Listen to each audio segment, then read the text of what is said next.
نحمده ونصلي ونسلم على رسوله الكريم أما بعد فأعوذ بالله من الشيطان الرجيم بسم الله الرحمن الرحيم۔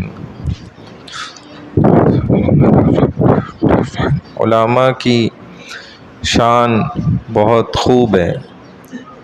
نیک لوگ اللہ کو بہت زیادہ پسند ہیں اور گناہ گار انسان اللہ کو ناپسند ہے، کیونکہ اللہ سبحانہ و تعالی نے اس انسان کے لیے اس کائنات کو سجایا ہے اور اس کو اس کا دلہا بنایا ہے، اور اس سے صرف اللہ کو ایک ہی مانگ ہے، ایک ہی ڈیمانڈ ہے، اور وہ یہ ہے کہ میرے بندے تم نے گناہ سے اپنے آپ کو بچانا ہے، تقوی اختیار کرنا ہے، یہ مجھے پسند ہے۔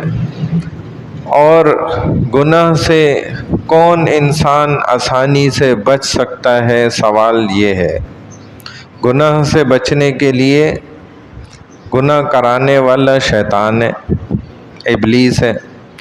ابلیس کا علم بڑا زیادہ ہے، اور جب تک اس کو علمی مار نہ دی جائے گی تو اس سے بچ نہیں سکتا انسان، اس کے لیے اس سے زیادہ علم سیکھنا پڑے گا، اور وہ علم سیکھتا ہے ایک عالم۔ اس کا علم اگر ایک تو صحیح ہو اور مضبوط ہو، پکا ہو، تو وہ شیطان کو مار دے دیتا ہے۔ اسی لیے رسول صلی اللہ علیہ وسلم فرماتے ہیں کہ جو ایک فقیہ عابد ہے، ایک فقیہ عالم ہے، یہ 1000 عابدوں پر بھاری ہے۔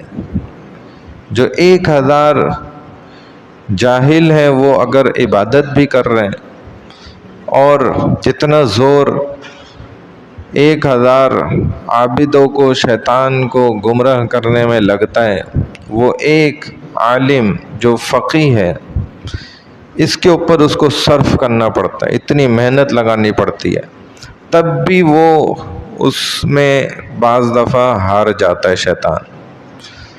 تو یہی نعمت ہے۔ پھر ایک عالم ہوگا، وہ وقت کے تقاضے کو فوری سمجھ جائے گا، اس کو اندازہ ہو جائے گا۔ اسی چیز پر رسول صلی اللہ علیہ وسلم فرماتے ہیں کہ ایک فقیہ عالم ہے نا، سمجھدار عالم، ایک سمجھدار انسان، یہ اگر کسی مسئلے میں غلطی بھی کرے گا تو اس کو تب بھی نیکی ملتی ہے۔ یہ بڑی عجیب سی بات ہے، حدیث میں نبی علیہ الصلوۃ والسلام نے خود سمجھایا، کیونکہ اس کی نیکی عام انسان کے مقابلے میں ڈبل ہوتی ہے۔ اس کی نیکی ایک نہیں ہوتی، اگر ہم ایک نیکی کرتے ہیں تو ہمیں ایک نیکی کا ثواب ملتا ہے، یہ کرتا ہے تو اس کو ڈبل ملتا ہے، کیونکہ اس کے اندر جو علم کا خزانہ چھپا ہوا ہے یہ اس سے پہلے سوچتا ہے، تو اس کو ایک نیکی وہاں مل جاتی ہے۔ پھر اگر یہ اس مسئلے میں صحیح عمل کر لیتا ہے تو ایک اور نیکی مل جاتی ہے۔ تو علماء کی اسی وجہ سے شان جو ہے نا اللہ کے ہاں بہت اونچی ہے۔ ہمارے ایک استاذ، میں ایک واقعہ سناتا ہوں، بڑا زبردست ہے، پھر دعا کرتے ہیں۔ شیخ عطاء الرحمن رحمہ اللہ، تو 2012 میں بھوجا ایئر لائن کا جہاز کریش ہوا تھا، آپ کو یاد ہوگا، اس میں تقریباً سبھی مسافر شہید ہو گئے تھے۔ اس میں ہمارے یہ استاد بھی تھے، ان کی ساتھ میں ہمشیرہ بھی تھیں، تو حضرت کا بھی اسی میں شہادت ہوئی، بھوجا ایئر لائن میں، جو اسلام آباد میں شنگریلا پہاڑ اس طرف کہیں گرا تھا، مرگلا کی طرف۔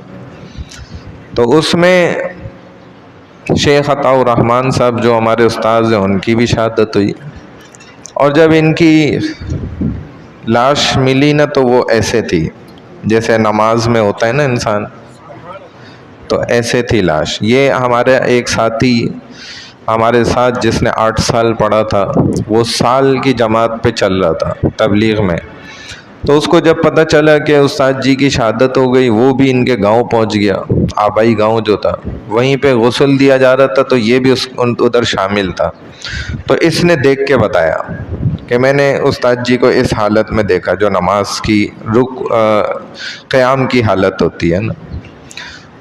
تو ہمارے بنوری ٹاؤن کے جو امام صاحب ہیں نا، انہوں نے اس شہادت کے چند دنوں بعد ہی نا، ایک آدھ دن بعد ہی انہوں نے بھی خواب سنایا اپنا. انہوں نے کہا میں نے خواب میں دیکھا شیخ عطا الرحمن صاحب کو نا، یہ اسی جہاز میں سفر کر رہے ہیں. تو میں نے پوچھا حضرت کیا ہوا واقعہ ذرا بتائیں. تو کہنے لگے ہمیں پائلٹ کی طرف سے جو ہے یہ اناؤنسمنٹ کی گئی کہ بھئی جہاز میں تکنیکی فالٹ ہو گیا ہے جس کی وجہ سے ہمارا بچنا مشکل ہے. تو کہتے ہیں اب لوگوں میں ایک دم ہڑبڑی مچ گئی، اور اس سارے پیسنجروں میں یہ ایک ہی عالم تھے. تو عالم کا میں بتا رہا ہوں دیکھو فائدہ کیا ہوتا ہے کہ وہ عالم کو بچا لیتا ہے. اور یہی ہوا یہاں بھی کہ انہوں نے، اب عام لوگ تو اپنے حساب سے شور غل اور یہ شروع ہو گیا. تو حضرت نے نا سیٹ سے کہتے میں نے کھڑے ہو کے نا اعلان کیا کہ بھائی سب خاموش ہو جاؤ، اور میں نماز جماعت کے ساتھ شروع کرا رہا ہوں، میرے ساتھ نماز میں شامل ہو جاؤ. زندگی کی آخری نماز پڑھ لیں، کم از کم اچھی حالت میں تو جائیں، اندازہ کر. تو کہتے میں نے پھر سیٹ پہ بیٹھ کے بیلٹ باندھ لیا، سب نے باندھ لیا، اور میں نے نماز شروع کرا دی. اور جماعت سب مرد کیا عورت کیا سارے شامل. اور ہم نے یہ زندگی کی سب سے بہترین نماز پڑھی. اتنا مزہ آ رہا تھا میں جب قرات کر رہا تھا. اور جب انسان کو سب کو پتہ ہی ہو کہ ہماری بس اب یہ آخری نماز ہے، ایک انسان کو پتہ ہوتا ہے تو اس کی حالت وہ خود جانتا ہے. جب کئی سارے لوگ ہوں اور ان کو یہ بات پتہ ہو، تو کہتے ہیں کہ مولانا جو اس وقت مزہ آ رہا تھا نا، زندگی میں اتنی نمازیں پڑھی وہ مزہ نہیں آیا جو اس وقت ہمیں مزہ آ رہا تھا. سارے شامل تھے جماعت میں، اور اسی حالت میں پھر ہمیں یاد نہیں، ہم جب آنکھ کھلی ہے تو ہم جنت میں تھے. تو یہ خواب انہوں نے نا سنایا. یہ چند سال 2012 کا واقعہ ہے، سچا واقعہ. تو جب وہ ادھر بیٹھے تھے، یہ سال والا ساتھی بھی آئے، اس نے بھی بتایا میں نے استاد جی کو اسی حالت میں دیکھا. تو دونوں باتیں کیا ہو گئیں، جڑ گئیں. سمجھ گئے بات. اور یہ سب کچھ جو ہے نا، وہ جو ایک جہاز میں بلیک باکس لگا ہوتا ہے نا، اس میں بھی ریکارڈ ہوا تھا، لیکن اس کو جو ہے غائب کرایا گیا. وہ آپ جانتے ہیں مجھ سے زیادہ اچھے، مجھے اس کی تفصیل میں جانے کی ضرورت نہیں ہے، تاکہ یہ دنیا کی عوام کے سامنے نا علماء کی اچھائیاں نہ آ جائیں کھل کر، کہ ایسے بھی لوگ اس دنیا میں رہتے ہیں علماء میں سے کہ جو ایسے بڑے بڑے کارنامے کر جاتے ہیں، اور ان کا ایمان مضبوط نہ ہو جائے سیکٹر 4D سرجانی ٹاؤن والوں کا.